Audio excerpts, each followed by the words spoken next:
Hello friends, எல்லோரும் எப்படி இருக்கீங்க? இன்றைக்கி ஒரு முக்கியமான ஸ்டிச்சோட தான் வந்திருக்கேன். இது வந்துட்டு லீஃப் ஃபில்லிங்கில் வந்துட்டு அதிகமாக யூஸ் பண்ணக்கூடிய ஸ்டிச்சு. இது வந்துட்டு எப்படி போடுறதுன்ட்டு பார்க்கலாம். அந்த ஸ்டிச்சோட நேம் பார்த்துட்டிங்க அப்படின்னா டபுள் பட்டன் ஹோல் ஸ்டிச் அப்படின்னு சொல்லுவாங்க. சரிங்களா? வாங்க எப்படி போடுறதுன்ட்டு பார்க்கலாம். ஓகே, இப்போ பாருங்கள், 3 லைன் நீங்கள் வந்துட்டு போட்டுக்கோங்க. போட்டுட்டு ஏபிசின்னு சொல்லிட்டு நான் அதுக்கு நேம் கொடுத்துருக்கேன். வாங்க எப்படி போடுறதுன்ட்டு பார்க்கலாம். ஃபஸ்ட்டு வந்து ஜரியில் போடலாம். பியில் இருந்துட்டு த்ரெட்டை வெளியே எடுத்துக்கோங்க. எடுத்துகிட்டு இப்போ என்ன பண்ணுறீங்க அப்படின்னா ஏக்கு கொண்டு போகிறோம். சரிங்களா? ஏக்கு கொண்டு போயிட்டு திருப்பியும் பிக்கே கொண்டு வந்து இங்கே ஒரு குட்டி லாக் போட்டுறோம். திருப்பி சிக்கு எடுத்துகிட்டு வந்துட்டு திருப்பியும் பிக்கே கொண்டு போயிட்டு அங்கே ஒரு குட்டி லாக் போட்டுக்கிறோம். போட்டுட்டு இப்போ நார்மல் செயின் எடுத்துக்கிறோம். அதே மாதிரி ஏக்கு கொண்டு போகிறோம். பிக்கு எடுத்துகிட்டு வரோம். இங்கே வந்துட்டு ஒரு குட்டி லாக் போட்டுட்டு சிக்கு கொண்டு வரோம். திருப்பி ரிட்டன் பிக்கே கொண்டு போயிட்டு அங்கே ஒரு குட்டி லாக். ஓகேவா? சேம் ப்ரொசீஜர் தான், நான் போட்டுகிட்டே வரேன், நீங்கள் அப்படியே ஃபாலோ பண்ணிக்கோங்க.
ஓகே, இதோட நான் ஃபினிஷ் பண்ண போகிறேன்.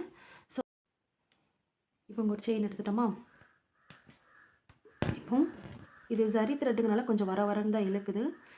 ஸோ நம்ம கொஞ்சம் இழுத்து போடும்போது அங்கே கொஞ்சம் சுருக்க வர தான் செய்யுது. சில்க் த்ரெட்டில் அப்படி வராது. அதே மாதிரி சியில் கொண்டு போயிட்டு பியில் கொண்டு போய் முடிச்சிடும். ஒரு லாக் போட்டுறோம். லாக் போட்டுட்டு குட்டி லாக் போட்டுறோம் இல்லையா, அப்படியே நீங்கள் எண்டு நாட் போட்டு பியிலேயே முடிக்கணும். ஓகேங்களா? பியிலே முடிச்சிட்டிங்க அப்படின்னா உங்களுக்கு நீட்டாக இருக்கும். இப்போ வாங்க, இதையே வந்துட்டு சில்க் த்ரெட்டில் எப்படி போடுறதுன்ட்டு பார்க்கலாம். இப்போ பாருங்கள், 2 நூல் எடுத்திருக்கேன், தெரியுதுங்களா உங்களுக்கு? 2 நூல் எடுத்துகிட்டு எண்டு நாட் போட்டுட்டேன் சில்க் த்ரெட்டில். இப்போ இது வந்துட்டு ஓகே, பியிலேருந்து த்ரெட்டை வெளியில் எடுத்துக்கிறோம். எடுத்துட்டு ஏக்கு கொண்டு போகிறோம். ரிட்டன் பிக்கே கொண்டு வரோம். மறுபடியும் அங்கே ஒரு குட்டி லாக் போட்டுக்கிறோம். அடுத்தது சிக்கு கொண்டு போகிறோம். மறுபடியும் ரிட்டன் பிக்கு கொண்டு வரோம். அங்கே ஒரு குட்டி லாக் போட்டுக்கிறோம். போட்டுட்டு இப்போ திருப்பியும் நார்மல் செயின் எடுக்கிறோம். எடுத்துட்டோங்களா? எடுத்துகிட்டு இப்போ அதே ப்ரொசீஜர் தான், நான் போட்டுகிட்டே வரேன், நீங்கள் பார்த்துட்டே வாங்க. கிளாத்து வந்து எக்காரணத்து கொண்டும் ஃப்ரேமில் லூஸாக இருக்கக்கூடாது. இருந்துச்சு அப்படின்னா உங்களுக்கு இடையில சுருக்கம் வரும். அதே மாதிரி ஒரு சில டைம் ரொம்ப இழுத்து போடுறதெல்லாம் போடும்போது சுருக்கம் வரும்.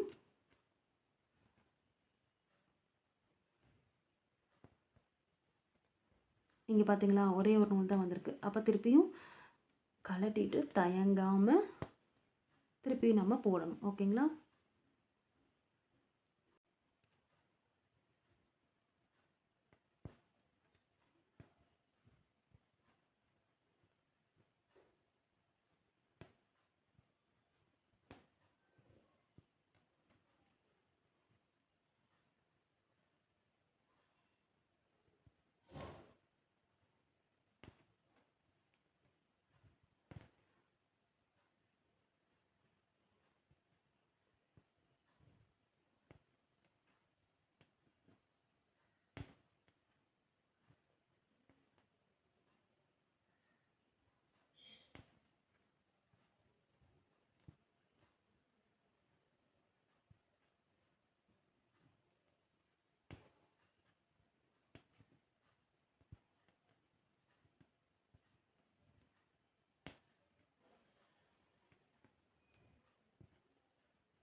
ஓகே, எண்டு நாட் போட்டு இதோட ஃபினிஷ் பண்ணிக்கலாம்.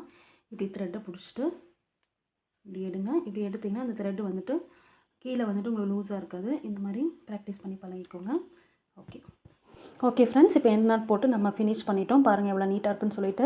இங்கே பாருங்கள், ஜரியில் போட்டதுலேயும் சுருக்கம் வருது. நான் சில்க் த்ரெட்டில் போட்டிருக்கிறதுலேயும் கொஞ்சம் சுருக்கம் வருது. அதுக்கு என்ன ரீசன் அப்படின்னா, ஜரியில் வந்துட்டு அப்படி தான் வரும். அது கொஞ்சம் இழுத்து வரன்னு இருக்கனால, கொஞ்சம் ஹார்டாக த்ரெட் இருக்கனால அது இழுத்து போடும்போது அந்த மாதிரி சுருக்கம் வரும். அது ஃப்ரேம் வந்து நீங்கள் டைட்டாக போட்டாலுமே அந்த சுருக்கத்தை தவிர்க்க முடியாது. அதே மாதிரி சில்க் த்ரெட்டில் வந்துட்டு எனக்கு லைட்டாக வந்திருக்கு. ஏன்னா ஃப்ரேம் கொஞ்சம் லூஸாக இருக்கனால எனக்குமே கொஞ்சம் சுருக்கம் வந்திருக்கு. நீங்கள் சில்க் த்ரெட்லேயுமே உங்களுக்கு சுருக்கம் வருது அப்படின்னா த்ரெட்டு பிரச்சனை இல்லை. அப்படின்னா கண்டிப்பாக வந்துட்டு ஃப்ரேம் தான் லூஸாக இருக்கும். அதை கரெக்ட் பண்ணிக்கோங்க. அதே மாதிரி இந்த செயின் பாருங்கள், இந்த மாதிரி நீட்டாக போடணும். அந்த செயின் மேலே செயின் வந்துட்டு இருக்கக்கூடாது. அந்த 2 செயினும் ஒன்று மேலே ஒன்று இருக்கிற மாதிரி நீங்கள் போடக்கூடாது, முறுக்கிட்டு இருக்க மாதிரி. ஓகேங்களா? நீட்டாக இருக்கணும். அந்த மாதிரி நாங்கள் போட்டிருந்தாலும் நீங்கள் கரெக்ட் பண்ணிக்கோங்க. அதே மாதிரி சென்டரில் போட்டிருக்க பாருங்கள், இந்த செயின் கூட ஒன்று மேலே ஒன்று இருக்கிற மாதிரி போடக்கூடாது. ஓகேங்களா? அது மாதிரி இடையில வந்துட்டு பாருங்கள், லைட்டாக கேப் இருக்கா இடையில, அந்த மாதிரி இந்த செயினுக்கு இடையில 2 பாருங்கள் கேப் இருக்கணும். இந்த மாதிரி தான் நீங்கள் போடணும். ஓகேங்களா?